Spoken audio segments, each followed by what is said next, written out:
To my family, friends, supporters, and colleagues, I want to speak to you directly and from the heart. This is a shakedown. I'm going to be open, transparent, and defend myself because this isn't right. This is all being orchestrated by Tony Buzbee, who has targeted Jay-Z. Tony Buzbee targets black men, and I believe he's going to release a 30-second tape that tries to make me look guilty and play into every stereotype you could possibly imagine. That video should actually be 10 minutes or so. Hey, Tony, instead of releasing your edit, put the whole video out. I don't have it, or I would myself. You know what happened, and you're trying to manipulate the media. The encounter in question took place during the day at her invitation, and now that appears to be a deliberate setup, coordinated by GABBY, also known as Carly on ONLYFANS. GABBY and Tony Buzbee want $50 million. What they're getting is sued for defamation and trying to take me down. My career is all about real talk and honesty. I know my family and fans know exactly what this is about. And I'm going to be out there telling you whatever I need to say, just like I always do. I love all you guys. So I just made a video 8 hours ago that was supposed to drop in a couple of hours. But boy, let's get freaky. Say you're just gonna like get mad at and you're just gonna hang up on me, so I feel like I'm not gonna hang up on you. Here's what it is. What does that even mean? Nothing, Gabby. You are so. I don't want to be. Don't manipulate me. Oh, Lord have mercy. If you say that one more time, I'm gonna choke out of you when I see you.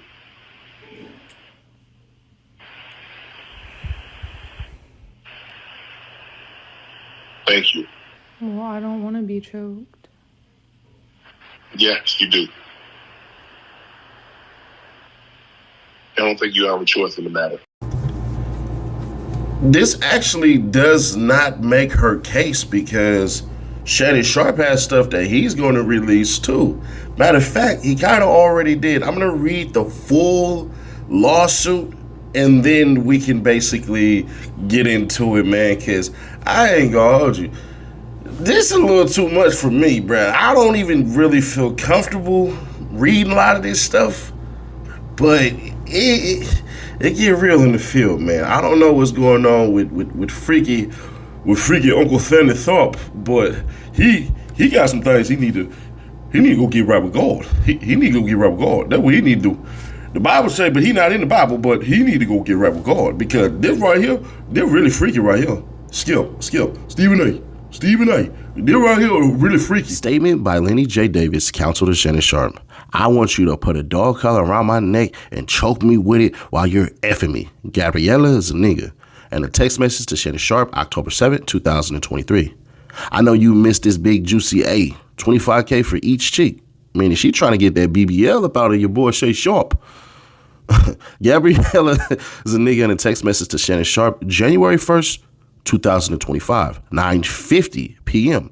This lawsuit filed by Gabriella's nigga and orchestrated by her attorney, Tony Buzbee, is a blatant and cynical attempt to shake down Mr. Sharpe for millions of dollars. It is filled with lies, distortions, and misrepresentations, and it will not succeed. In her effort to exact a large financial settlement, Ms. Zaniga presented Mr. Sharpe with a secretly recorded video of a consensual S encounter. We believe the video has been heavily edited and taken entirely out of context, crafted to falsely portray a consensual act as non-consensual. Ms. Zaniga has refused to provide a copy of the full unedited version of the recording to Mr. Sharpe's legal team. To set the record straight, we are releasing several of Ms. Zaniga's own explicit text messages to Mr. Sharpe that clearly indicate the nature of their relationship was consensual and S in nature, and many times initiated by her with specific and graphic requests. Contrary to the allegations she makes in her lawsuit, consensual S continued until January 2nd, 2025, the day after she asked for $25,000 per cheek, as quoted above from her text message to Mr. Sharpe.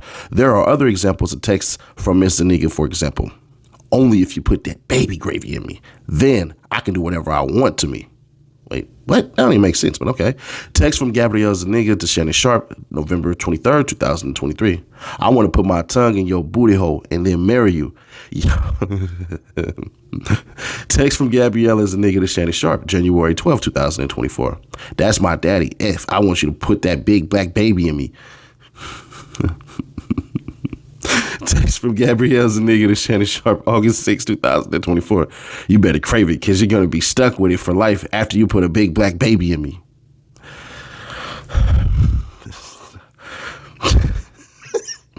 Text from Gabrielle Zuniga to Shannon Sharpe, August 11, 2024. These messages are just a sampling of a broader pattern of graphic communications initiated by Ms. Zuniga. The evidence paints a clear picture.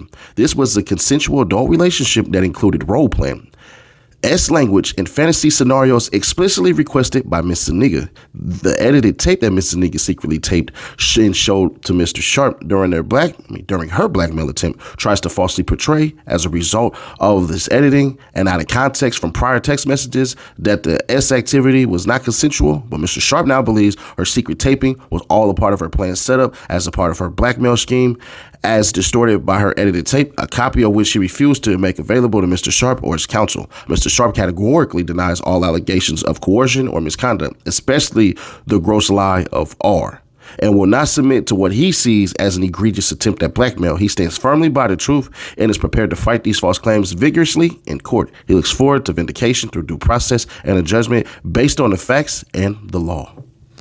Now normally, Seti Nash does not make X content. Like, I don't talk about what women do with men, what men do with women, what women do with women, what men do with men, or anything, because in all candor, like all truth, I don't care what you do in your bed and who you do it with, as long as it's not against children, or it's not against people against their will, or it's not against animals.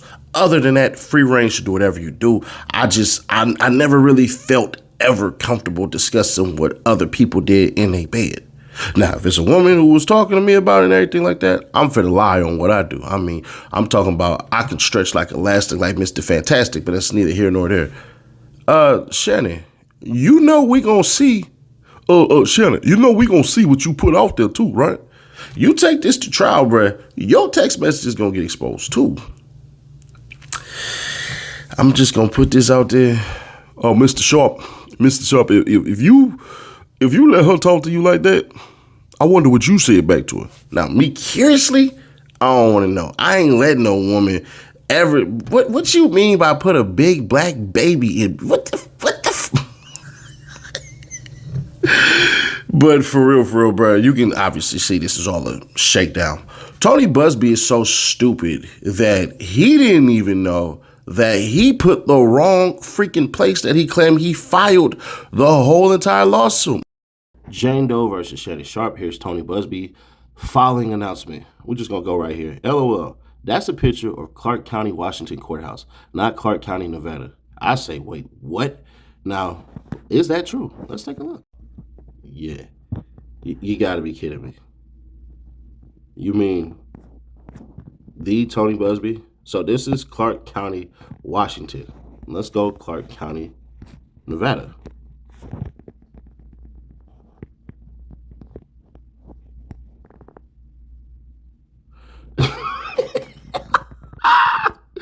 You know what?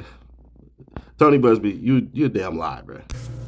So with that being said, man, let's just be honest. This could go either way. I know based off what Shannon Sharpe said, he has some very good points, because even in the freaking lawsuit that he has, that she filed on him, bruh, let's just say, yeah, Shannon Sharpe ain't all fair and square, right? So the text that he sent kind of contradicts the day that she said this stuff happens, because it's like the second or whatever where she says that stuff, which makes it impossible for what actually had happened. So I believe Shannon Sharpe's going to win the case, but she definitely did some damage to his reputation, because Shannon Sharpe actually has another lawsuit in New York. So I want y'all to understand, Shannon Sharpe has been accused of this already by somebody else. I think Shannon Sharpe told the woman this in confidentiality, and she decided to go ahead and mirror some of the things. Now, I could be wrong. I could be. But if you've been dealing with somebody for 2 years exclusively, It is what it is. There's going to be parts of this that's not going to make any sense. Of course, I'm going to flub some things because I'm not redoing anything. The days of Seti Nash doing a whole indictment, and if I mess up on some things, I mispronounce, I don't know how to say the word, I'm just going to put it out there. I ain't perfect. So it is what it is. But other than that, man, share to keep your people aware. Subscribe, turn on the bell to stay notified. Hit that like button because when you do, it's going to draw more people in here. And on the comments, y'all good. But please refrain from cussing, bro. I got to go through and hit that check mark so many times for each video. I don't report comments. I don't do none of that crap. So any of you losers or busters saying I do that, bro, listen, man, I don't care. I would just block you. So if you accuse me of doing certain things like reporting comments or all of that crap, I'm just going to block you off my page. It just is what it is. But other than that, man, let's turn it up in the comments. Y'all going to lose y'all freaking mind at this, man. I just got it. It's 2 o'clock in the morning, West Coast time, but let's go. Micah D. Nash, Nevada Bar. So I want y'all to understand this. Busby is only helping. He's co-counsel, right? In the 8th Judicial District Court of the state of Nevada and for the county of Clark. Jane Doe, an individual, versus Shannon Sharpe, defendant. All right. Plaintiff Jane Doe complains of defendant Shannon Sharpe, and for cause of action would respectfully show this honorable court the following. Introduction. A woman can say yes to consensual sexual relations with a man 99 times, but when she says no even once, that no means no. Defendant Shannon Sharpe, a man who is accustomed to getting what he wants, completely fails to understand this basic concept. After many months of manipulating and controlling plaintiff, a woman more than 30 years younger than he, and repeatedly threatening to brutally choke and violently slap her, Sharpe refused to accept the answer no and awed plaintiff despite her sobbing and repeated screams of no. Defendant Shannon Sharpe is a 56-year-old former NFL superstar. He claims to be one of the most successful sports media personalities in the country. Plaintiff is a young woman in her early 20s. In 2023, plaintiff was working out at a gym in Los Angeles, California, when Sharpe approached her for the first time. Previously, Doe had noticed Sharpe watching her during her workouts. At this time, Doe was just 19 years old. At the time, she did not know who he was, only that he was another older man ogling her at the gym. Doe could tell Sharpe was much older than her. She found him physically intimidating. Eventually, he introduced himself.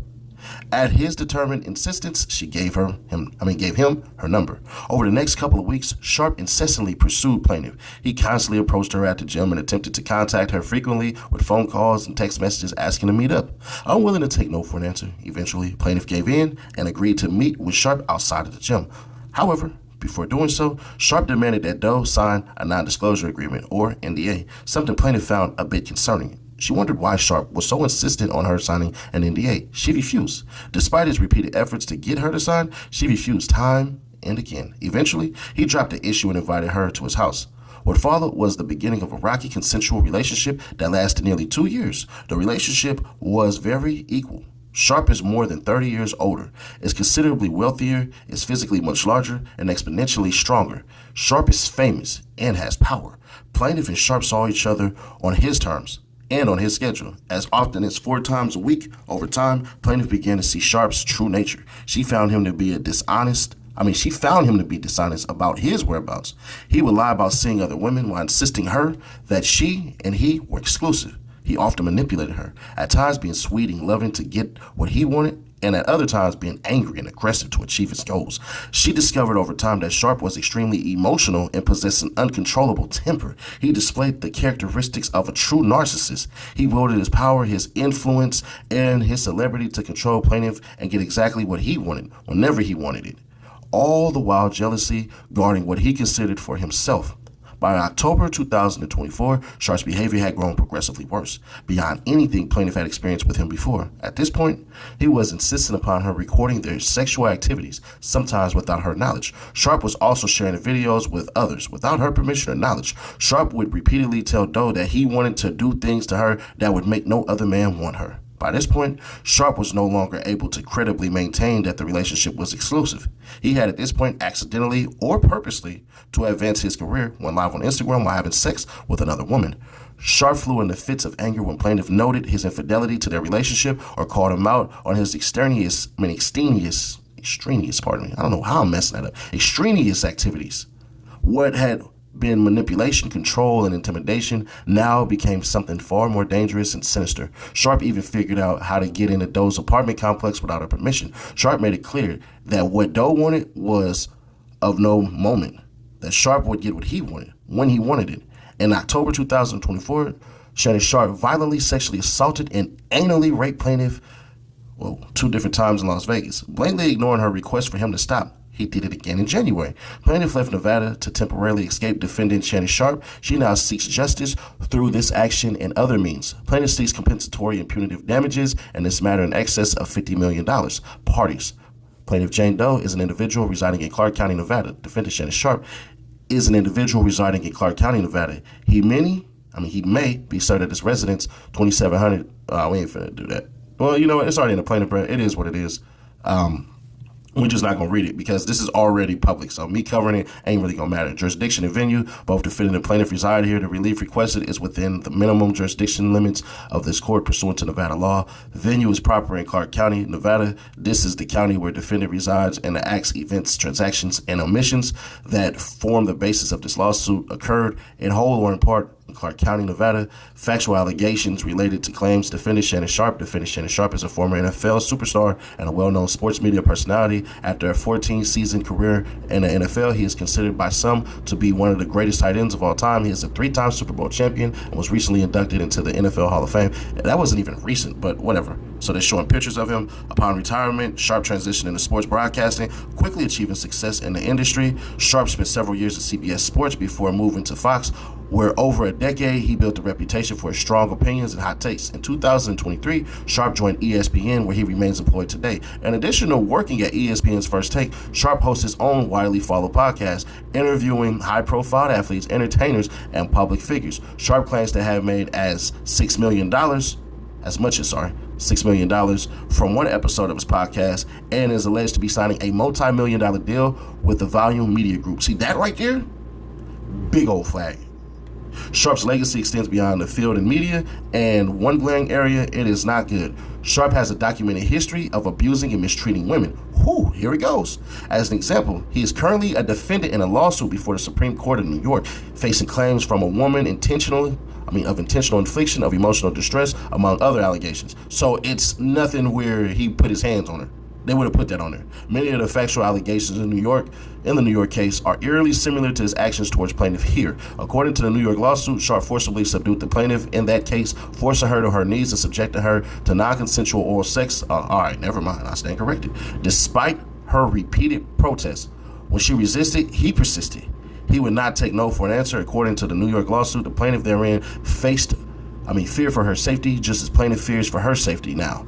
The New York lawsuit further alleges that Sharpe escalated to non-consensual vaginal, I'm tripping. penetration, all while telling her that he would make it so no other man would want her. These words were apparently not a one-time thing. Plaintiff herein too has heard Sharpe say those exact words. My bad for messing up, y'all, bro. It is 1 o'clock in the morning, so my fault. In September 2024, Sharpe live streamed himself on accident having sex with a woman. Upon information and belief, he did so on purpose to seek media exposure, to attract social media views and attention. To live stream himself, he would have had to deliberately swipe right on Instagram to activate the live feed. Sharpe claims it was accidental. However, discreetly recording sex without a person's knowledge is something he is known to do. He did so with the plaintiff herein. Plaintiff discovered that Sharpe had been secretly recording their sexual encounters without her consent. When she confronted him, he summarily dismissed her concerns, claiming the videos were for his own personal use. That, too, was a lie. Upon information and belief, Sharpe on multiple occasions shared the recordings with his friends and associates. At one point, he even forced plaintiff to have sex with him while FaceTiming one of his childhood friends named Bucket. Whenever plaintiff would get the courage to object to Sharpe's outrageous conduct, which was not often, he would aggressively and angrily put her back in her place. Shannon Sharpe isn't just a sports icon. He is something far worse. He is flawed. Narcissistic individual who has spent years using his fame, power, and influence to manipulate, control, subjugate, and violate women. With this suit, plaintiff intends to put an end to this egregious conduct. January 2023, the beginning of a consensual but deeply manipulative relationship. Sharpe first met plaintiff at a Los Angeles gym in early 2023. Sharpe would deliberately watch Doe in such a way to make sure she knew he was watching her. One day, plaintiff finished a set and turned around. She found Sharpe sending standing inches behind her. Sharpe told her that he had noticed her at the gym and wondered why she had not introduced herself. This was the first time they spoke. Plaintiff at the time, who just turned 20 years old. So you said 19 earlier, but now you're saying 20. Either or, I wouldn't be doing it, but to each their own. Was caught off guard and was face to face with a 54-year-old man she had never met. Plaintiff did not know at the time who Shannon Sharpe was. She did not know what to say nor how to feel about his advances. During their first conversation, Sharpe proposed a challenge, a competition to see who could lean out faster. The prize, if Plaintiff won, he would buy her fake tits. Plaintiff was stunned. The implication that she needed or wanted such a thing was wildly inappropriate. Hearing it from a stranger more than 30 years, her senior, made it even more disturbing. Throughout their subsequent encounters at the gym, Sharpe made sure Plaintiff understood who he was, a celebrity and TV personality.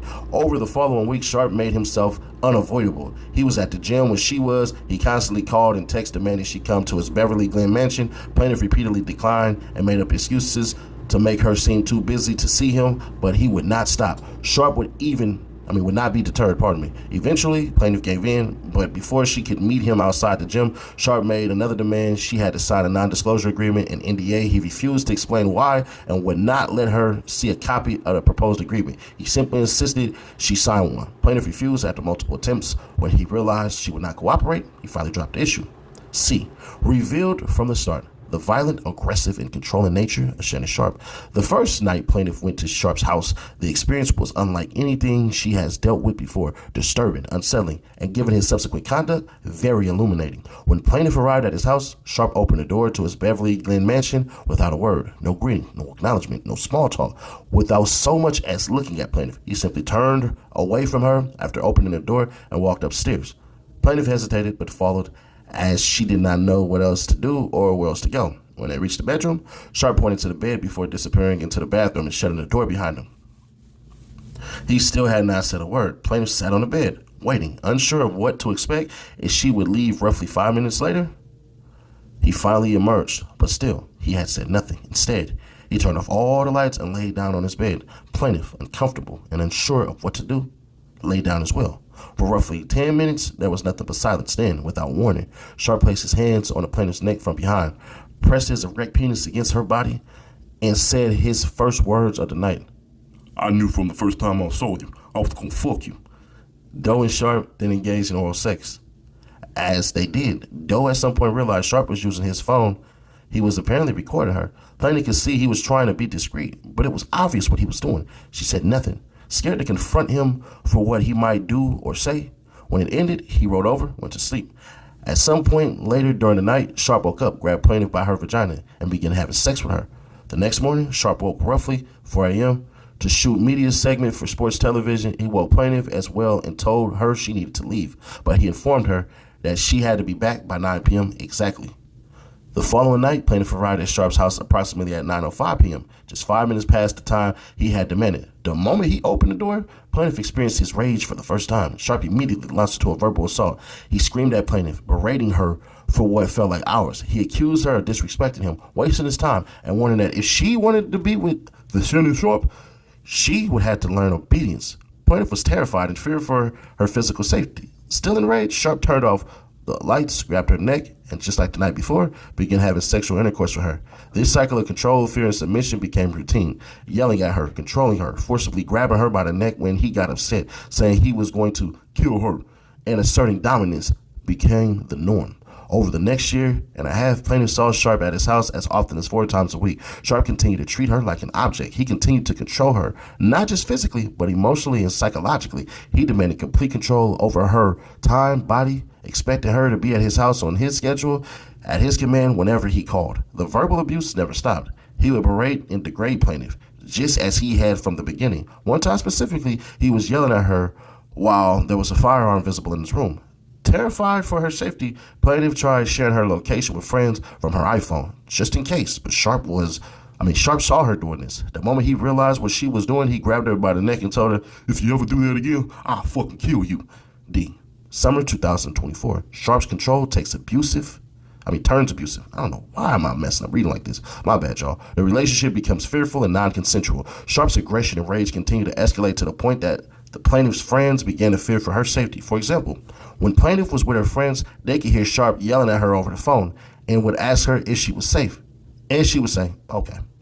In summer of 2024, plaintiff and Sharpe each moved to Las Vegas for their own reasons. Sharpe liked to say that the plaintiff followed him to Vegas, but that too is a lie. Once in Vegas, Sharpe again insisted that plaintiff sign an NDA. She refused, and again, he persisted, but after enough resistance, he let it go and continued seeing her multiple times a week. His behavior did not change. He remained erratic, controlling, and verbally abusive, all while telling plaintiff that he was committed to a sexually exclusive relationship with her. Then, in September 2024, Sharpe humiliated plaintiff. He live-streamed himself having sex with another woman on Instagram for over 1.1 million followers to see. He later made jest of the incident on his podcast, Club Shay Shay, and show Nightcap.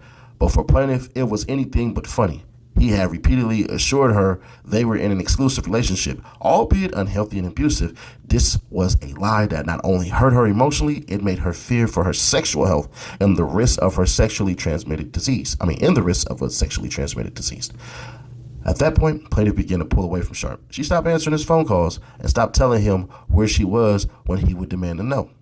Plaintiff's feeble attempts at freedom and independence further upset Sharpe. He began flooding her phone with calls demanding to know where she was. He called relentlessly, multiple times per hour. The harassment became so unbearable, plaintiff frequently began leaving Nevada, determined to cut off communication, resist his efforts to control her, and attempt to reclaim some control of her life. It took courage for plaintiff to make this effort. She remained terrified even though she was thousands of miles away. What the hell are you talking about?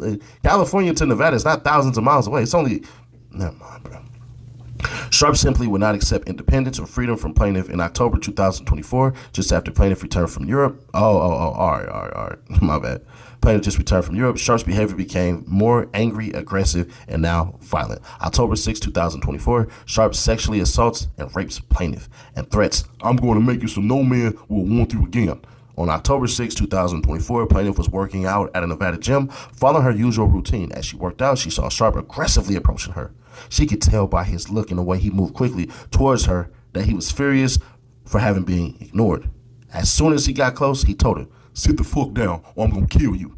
Plaintiff refused. "I don't want to talk to you. You cheated on me." His response was dismissive and controlling as usual. "You don't have a choice." Sharpe demanded that they talk in private. Again, plaintiff told him no. She made it clear she did not want to talk to him, be alone with him, or want him coming to her home, but Sharpe didn't care. He never took no for an answer. Sharpe forced plaintiff under threat to get into his car and go to her house. Once Sharpe was inside her apartment, plaintiff tried to keep the conversation in the living room, but Sharpe refused. He demanded they go to the bedroom. She said no. He didn't listen, nor did he care. Once inside the bedroom, Sharpe grabbed her from behind and forcibly positioned her to perform oral sex. He held her in place and then forced her to begin performing. He became even angry and said, "You disrespected me so much, I'm going to punish this asshole. I'm going to make it so no man will ever want you again." Plaintiff at this point was crying, sobbing. Tears streamed down her face as Sharpe repositioned her and took her from behind and inserted his penis into her anus and forcibly anally raped her. He said, "Turn around and look at me." Sharpe grabbed her head, forcing her to look at him as she sobbed. He said at that point, "Look at this. Look at my arm. I got chills. That's how good this is." Shannon Sharpe forced himself on the plaintiff and raped her. Despite her sobbing in agony as it happened, he told her in the moment as she was crying that the experience was so good it was giving him chills. Sharpe's behavior demonstrates that he believed plaintiff to be his personal property, possessed and owned by him. He also believed that the laws did not apply to him, that he could take what he wanted, and that no one could or would stop him. He was in his wrong. January 2025, Sharpe sexually assaults and rapes plaintiff, ignoring her screams and refusing to wear a condom. Really? On January 2nd, 2025, Sharpe told plaintiff he wanted to see her. Sharpe persisted and reminded plaintiff that he had a combined Christmas and birthday gift to give to her. As he previously promised her a gift, she ultimately allowed him to come over to her apartment. She regrets that decision. Once inside her apartment, Sharpe began undressing. Plaintiff firmly stated multiple times that they would not have sex without protection, demanding that he wear a condom. She knew that in the past he refused to ever use condoms and believed that her demand would stop him from having sex with her. But although he refused to wear a condom, he still insisted on sex. She tried to resist him. She screamed. She had already expressed concerns for her safety, knowing that he had been involved with other women, increasing the risk of transmitting a disease. The more she begged, Sharpe became more aggressive and made it clear he would not wear a condom and he was going to have his way with her. Sharpe grabbed her, pulling her around and positioning her to perform oral sex, which lasted for roughly 2 minutes. I'm sorry, y'all. Sharpe repositioned her and roughly forced himself inside her. Plaintiff never stopped demanding and begging that he had stopped or to put a condom. Sharpe ignored her. Wait. Then Sharpe repositioned her and roughly forced himself inside her. Plaintiff never stopped demanding and begging that he stop or put on a condom. Sharpe ignored her. As soon as he penetrated her, plaintiff screamed and sobbed. Her cries for help did nothing to stop Sharpe. The assault lasted roughly 10 minutes, ending only when Sharpe ejaculated inside her. Plaintiff cried and begged repeatedly for him to stop. Plaintiff left Nevada after the assault. Plaintiff brings these causes of action in this honorable court to recover damages as outlined below. It is imperative that Shannon Sharpe and those like him are held accountable for their actions to prevent them from engaging in further sexual assault and sodomy and harming future victims. First claim for relief. A. Assault, sexual assault, battery, and sexual battery. Plaintiff hereby incorporates each of the foregoing paragraphs as if fully set forth herein. As alleged herein, defendant Sharpe willfully and unlawfully used threats and physical force on plaintiff, and using willful and unlawful force on plaintiff, defendant Sharpe intended to cause a harmful or offensive contact. The threats were intended to control plaintiff. The harm and offensive contact intended by defendant Sharpe in fact occurred. The threats as well as the harmful and offensive contact by defendant Sharpe caused plaintiff to suffer harm. Sharpe's conduct proximately caused injury to plaintiff. Plaintiff has sustained and will sustain pain and suffering, psychological and emotional distress, mental anguish, embarrassment, and humiliation. Accordingly, plaintiff is entitled to recovering against defendant for the damages approximately caused by defendant's conduct in an amount to be determined at trial. Second claim for relief. Intentional infliction of emotional distress. Plaintiff realleges each aforementioned allegation as if fully incorporated below. Sharpe engaged in conduct that is extremely and outrageous so as to exceed the bounds of decency in a civilized society. Namely, he caused plaintiff to experience mental suffering by causing her to worry about her safety and well-being. Time and time again, he reinforced that fear with verbal threats. Sharpe engaged in his conduct intentionally, knowingly, and willfully. Sharpe's conduct approximately caused injury to plaintiff. Plaintiff has sustained and will sustain pain and suffering, psychological and emotional distress, mental anguish, embarrassment, and humiliation. Accordingly, plaintiff is entitled to recovery against defendant for the damages approximately caused by defendant's conduct in an amount to be determined at trial. Thus, in addition to actual damages, plaintiff seeks punitive damages, and such damages are not subject to capping. Demand for jury trial. Oh, she want to go take this to trial. All right, cool. Plaintiff herein demands a jury trial and tenders all appropriate fees with this complaint. Prayer for relief. Wherefore, plaintiff reserving the right to amend complaint prior to or during the trial of this matter, prays judgment against defendant as follows. General damages in sum excess $10 million. Special damages in the sum in excess of $10 million. Punitive damages in a sum in excess of $20 million. Statutory penalties in a sum in excess of $10 million. Declaration of rights as set forth above. Attorney's fees and cost of litigation. Interest at the statutory rate. Such other and further relief the court deems reasonable under the premises signature following page. Here you go right here. Yeah, this is going to get interesting.